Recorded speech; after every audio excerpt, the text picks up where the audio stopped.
Pode-se imaginar que, quanto mais luz solar, mais fortes serão os ventos. É claro que isso não é verdade se compararmos a Terra a Netuno, pois os ventos aqui costumam ser de 50 km por hora, enquanto em Netuno eles chegam a atingir 1.500.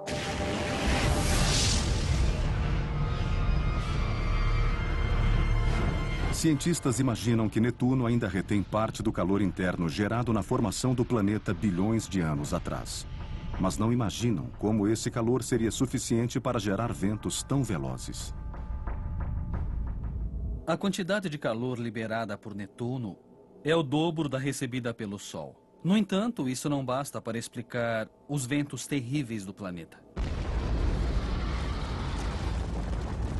A ciência possui outra hipótese para a velocidade dos ventos de Netuno. A falta de atrito poderia permitir que os ventos percorressem o planeta desimpedidos. Devemos agradecer por haver atrito na Terra. O atrito surge quando o vento se choca com coisas como árvores e prédios e terrenos montanhosos. Esse atrito acaba deixando os ventos mais lentos. Assim como outros gigantes gasosos, Netuno não possui uma superfície sólida.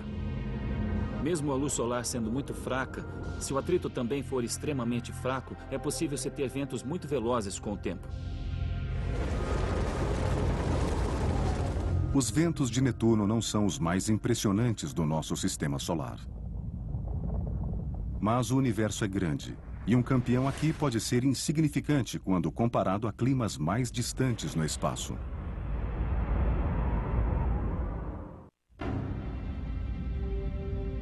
Talvez a descoberta mais emocionante na ciência planetária sejam os ventos mais incríveis que jamais gostaríamos de vivenciar. Os ventos mais violentos do universo. Número 1. Jupiterianos quentes. Se quiser conhecer os ventos mais violentos do universo, então os jupiterianos quentes são o seu destino. Jupiterianos quentes são uma classe de exoplanetas.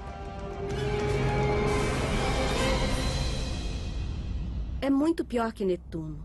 É muito mais quente, os ventos são muito mais velozes. Então, se quiser um lugar calmo e tranquilo para ficar, é melhor escolher Netuno. Os outros são muito piores. Jupiterianos quentes orbitam muito próximos de suas estrelas, muito mais perto do que Mercúrio do nosso próprio Sol. E um calor tão intenso cria um clima nada agradável. Só para comparar, ele recebe 20.000 vezes mais luz de sua estrela do que Júpiter recebe do Sol. A temperatura nesses planetas é absurda. Variam de cerca de 800 a 1.000 graus Celsius ou mais. Alguns jupiterianos quentes são travados pelas marés. Um efeito gravitacional que os força a mostrar a mesma face para a estrela o tempo todo. Um lado do planeta é bombardeado pela luz da estrela o tempo todo. Assim, ele acaba ficando muito quente. Mas, ao mesmo tempo, existe o outro lado que nunca vê a luz da estrela. Assim, talvez esse lado seja bem frio. Para medir as temperaturas dos jupiterianos quentes, os cientistas medem a quantidade de luz bloqueada pelo planeta ao passar na frente e atrás da estrela durante sua órbita. Eles brilham bastante sob ondas infravermelhas. Então, para medir a temperatura de um planeta, examinamos esses comprimentos de onda, medimos o calor que emanam. Mas a diferença de temperatura entre o lado iluminado e o escuro era praticamente inexistente. Isso era surpreendente, levando-se em conta a situação extrema. Alguma coisa transferia o calor do lado iluminado para o escuro. Mas o quê?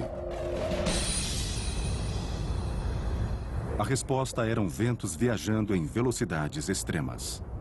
E os modelos indicavam que os ventos podiam chegar a 10.000 km por hora. A 10.000 km por hora, ventos jupiterianos quentes são muito mais velozes do que qualquer outro do sistema solar. Para se ter uma ideia, a 10.000 km por hora, é possível ir de Nova York a Los Angeles em 20 minutos. Você tem um lado iluminado extremamente quente e todo aquele gás quente ali. Tudo que ele quer fazer é ir correndo para o lado escuro. Os ventos são criados pelo ar quente, tentando ir para o lado frio do planeta.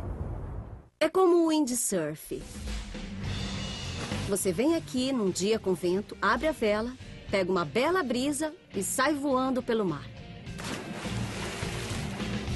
A mesma coisa acontece com esses planetas. Os ventos são tão fortes que eles pegam esse gás e jogam para o outro lado do planeta antes que ele tenha tempo de resfriar. Um clima desses não dá. Um vento de 10 mil quilômetros por hora é o mais louco que existe num planeta. Cientistas aprenderam a esperar o inesperado quando se trata de clima no espaço.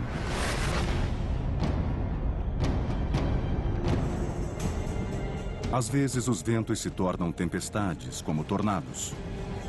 E tornados galácticos são imprevisíveis e se comportam de maneiras muito estranhas. Os tornados mais violentos do universo. Número 3, tornado espacial. Recentemente, um tornado de proporções épicas foi descoberto no espaço.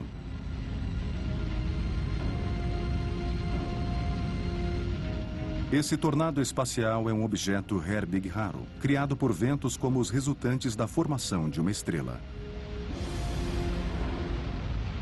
Um objeto Herbig raro é uma nuvem de gás brilhante produzida quando um jato de gás em alta velocidade se choca com um gás estacionário nas proximidades. Assim, esse jato aquece o gás estacionário e o faz brilhar.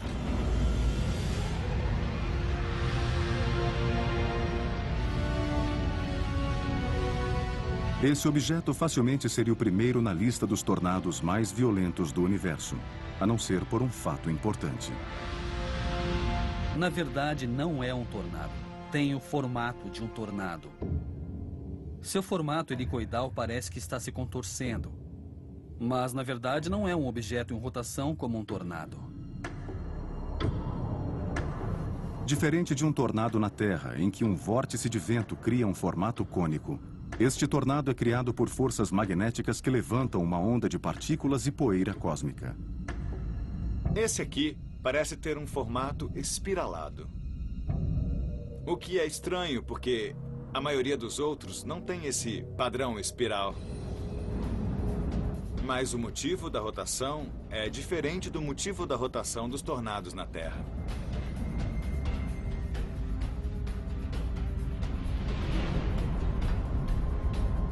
O segundo lugar na lista de tornados galácticos é muito mais parecido com os tornados que conhecemos, além de ser uma presença imponente. Redemoinhos de poeira de Marte. Eles são chamados de redemoinhos de poeira e são a versão marciana de um tornado.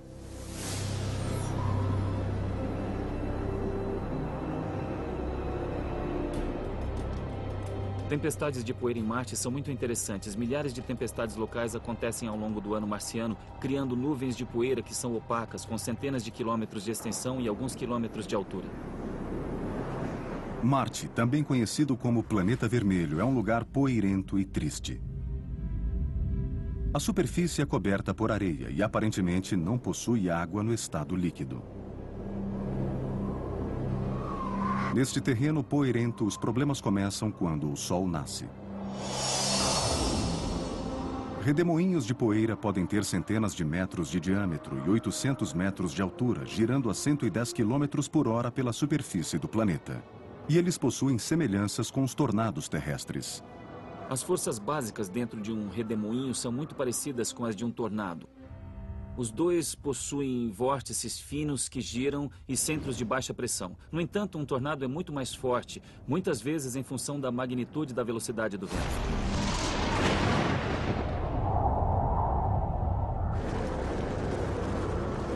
O poder de um tornado é inegável.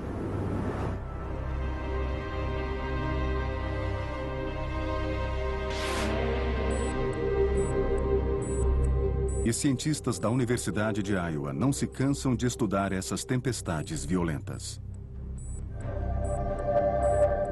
Aqui eles construíram o maior simulador de tornados do mundo para compreender a formação dos vórtices.